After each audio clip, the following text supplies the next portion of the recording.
But first, our starting point. The liberation of Palestine demands our own individual liberation from Zionist domination. Professor Noam Chomsky told us that the whole point of state propaganda is to narrowly limit the parameters of acceptable debate, to subdue a population, and prevent meaningful resistance to their oppression. But this evening, we have all awakened to the mischief of state propaganda, and we will go outside those parameters entirely, and we will bring you the uncensored truth. Israel has been exterminating the Palestinians for decades, and for the last 2 years, we have all watched a live-streamed genocide broadcast worldwide. We have watched in horror as the apartheid state has committed the worst atrocities known to mankind, the systematic annihilation of the Palestinian people. And through it all, we have watched. Nothing we have done so far has stopped Israel from continuing this genocide. Hundreds of millions have protested worldwide, but this public outrage has been insufficient. Boycotts have been insufficient. Resolutions of the United Nations General Assembly, insufficient. Binding orders of the International Court of Justice, insufficient. Arrest warrants of the International Criminal Court, insufficient. Every judicial and diplomatic mechanism that the world has to offer has been deployed to stop and restrain Israel, but nothing we have done so far has stopped the continuation of their unlawful, unhinged, relentless massacre of Palestinians, with recent figures now suggesting up to 680,000 Palestinians slaughtered. There is one simple reason that Israel hasn't stopped. It is committed to the extermination of Palestinians. It is committed. It says it in the very definition of genocide. Intention. Israel intends to physically destroy Palestinians, and it has been doing so right under our noses for decades. In 1937, Joseph Weitz, director of the then Jewish National Fund's Land Settlement Department, wrote the following: "It must be clear that there is no room in the country for both peoples. The only solution is a land of Israel without Arabs. There is no way but to transfer the Arabs from here. Not one village, not one tribe should be left. And the form of the transfer needs to be the creation of a refuge for them in Iraq, in Syria, and even in Transjordan. There is no other way out." And in 1941, when Weitz began to organize a plan for the practical ethnic cleansing of Palestinians, he stated, "From now on, it is necessary to work on a secret but fundamental plan on the transfer of the Arabs from here, which will be implemented under the supervision of an Anglo-American committee. Our redemption will come only if the land is vacated for us." That was in 1941, and that is exactly what they have been doing every day since then. Hundreds of Palestinian towns were razed to the ground, thousands slaughtered, and millions forced to leave their land in 1948 in a Nakba that has never actually ended. They don't see Palestinians as humans, not worthy of human life. It is, as Palestinian writer Edward Said said many decades ago, the only good Palestinian is one that is either dead or expelled. They have no use for us. The genocide we have been witnessing in Gaza for the last 2 years is but the continuation of the same ethno-nationalist supremacy based on pure violence that has no regard for law or morality, and which in 1948 even Albert Einstein and many other Jewish scholars described as closely akin in ideology, methodology, and philosophy to the Nazis themselves. In 1948, that was written. Why have we let this happen? If we have known for decades that Israel is committed to the extermination, then why haven't we stopped them? Why haven't we? Well, let us be kind to ourselves. Zionism doesn't just occupy Palestine, it has occupied the entire world. In Palestine, those who have resisted Israel have been subjected to decades to mass rape, slaughter, torture, and genocide.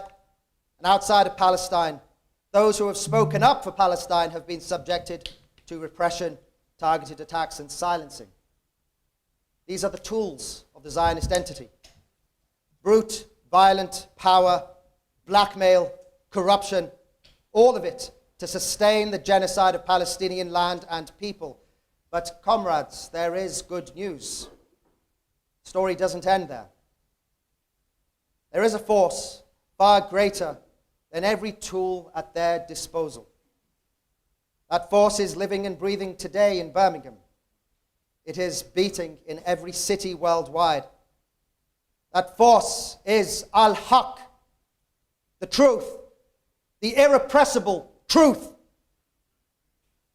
As Arundhati Roy said, no propaganda can hide the wound that is Palestine. Israel is a fascist state. It is a lawless state. It is a rogue state. It cannot be negotiated with and must therefore be defeated militarily until every one of their tools is broken and every perpetrator is brought to account. I have some more good news. It is now a legal obligation for this to happen. International law is on our side. Multiple rulings of the International Court of Justice, arrest warrants of the International Criminal Court, resolutions of the United Nations General Assembly all now confirm that under international law, every state in the world has an obligation to use military force against Israel to stop the genocide, to break the illegal siege, to implement a no-fly zone, open all the gates to Gaza and deliver food, aid and resources to all Palestinians, to force all occupation forces and illegal settlers out of Palestine. Their deadline was the 18th of September, 3 days ago. The only right they have left is to get out. This is international law. Israel must be smashed militarily. And people worldwide must now mobilize to make it happen until the Intifada succeeds and Palestine is free from river to sea. Let me address you. Palestine! Let me address you on the most important part. How do we as a community individually move forward? Many of you may think it's obvious that Israel must be defeated militarily. Perhaps some of you have entertained the thought and thought, how will this actually work? The US is dominant. They keep supplying arms. We have the belligerence of the UK, the state in which we live in. We have the complicity of Zionist media. How do we succeed in moving forward? If we are to succeed, we will need force militarily powerful enough to actually do it. The existing armed resistance to Israel, including from within Palestine and from within the Axis, have repeatedly shown us that Israel is weak. They have good technology. Their soldiers are weak. Their morale is weak. Their ideology is weak. They are now more diplomatically isolated than ever before in their history.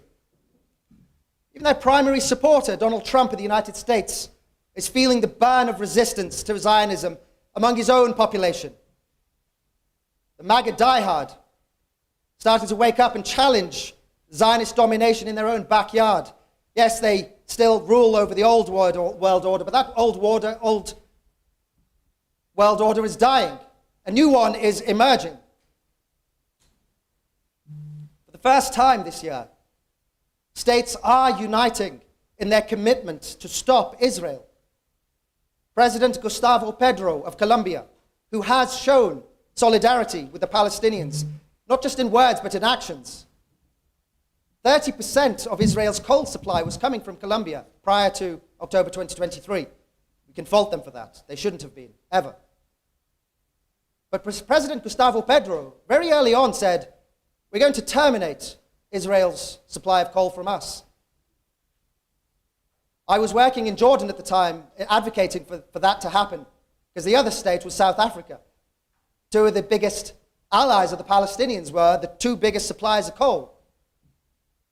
And they realized what they needed to do, and both states had political, legal commitments that have now been implemented to stop the supply of coal. Now think about what that meant. Taking on their own Zionist lobbies, taking on their own Zionist media, taking on the hegemony of the US to say no more for Israel.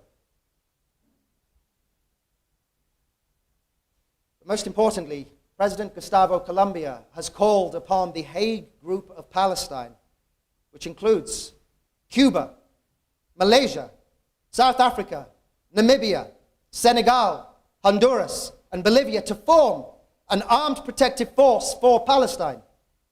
These are states with a history of solidarity with Palestine and a history of smashing Western colonial occupation off their land and the people. Imagine if these states were to send navies now, as we've been advocating for, to Gaza to protect the existing Freedom Flotilla, to break the siege.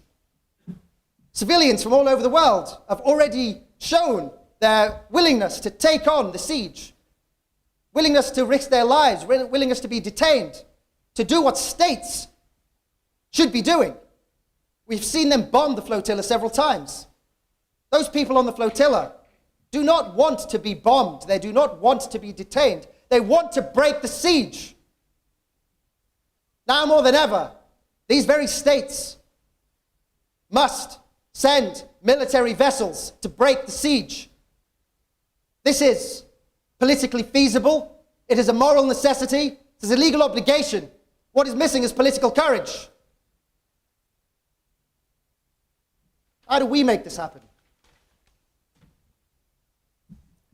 Palestinian man who served his entire life in the armed resistance to the Zionist entity was murdered by the Israeli occupation forces last year. And before that murder, he wrote a final will and testament. In this, he wrote, "Before it was a battle of bodies, it was a battle of spirit." We are in that battle right now. And it is from Gaza that our spirit is empowered. Fadi Abu Salah, a poster you'll see of him, a Palestinian father of 5, whose legs were blown off from the Israeli artillery shelling, was then killed in 2014 by Israeli snipers on the Great March of Return, when hundreds of thousands of Palestinians marched peacefully to the border with Israel to return to their original homes. 70% of those in Gaza were forced into Gaza from their original homes. And on that march were then slaughtered by the Israeli occupation forces. Fadi Abu Salah, in a wheelchair, attended, and with his slingshot, resisted. It is his spirit, though he is dead, that lives with us today. Fadi showed all of us what true power looks like. The power to face your oppressor, even after they have taken everything from you. And with your very last breath, show your oppressor that resistance is a sacred duty. When you have everything taken away from you, all that remains is freedom. Freedom to smash your oppressor. Freedom to resist. Freedom to pick up a stone and throw it at your oppressor. Freedom to say no. Freedom to say this is my land. Freedom to say this belongs to me. Freedom to say I will not take it anymore. So join the fight. We are one with the people of Palestine. Their fight is our fight. Join this call for military intervention. Demand that this is the way forward at protests. This is the way forward, as political representatives of 5 have already done this week, called for military intervention. Jeremy Corbyn, Zara Sultan are missing. Why are states not calling for what is their legal obligation? Because we are not calling for it. Break out of the propaganda. Demand what is right. Demand what is true. I lived in Jordan last year among Palestinian family. Before I close and hand to the next speaker, I want to teach you what I learned. At midnight at New Year's Eve, thousands of us gathered outside the US Embassy and took a pledge that we would not abandon the people of Gaza. A message was delivered to the complicit leaders of the Arab world. A man took a microphone and he said, Man ladei al-quwatu, nahna al-shab. Man ladei al-sultatu, nahna al-shab. I request that all of you join me now. Repeat in English this message and remember it always. Who has power? We the people. Who has authority? We the people. Who has power? We the people. Who has authority? We the people. Who has power? We the people. Who has authority?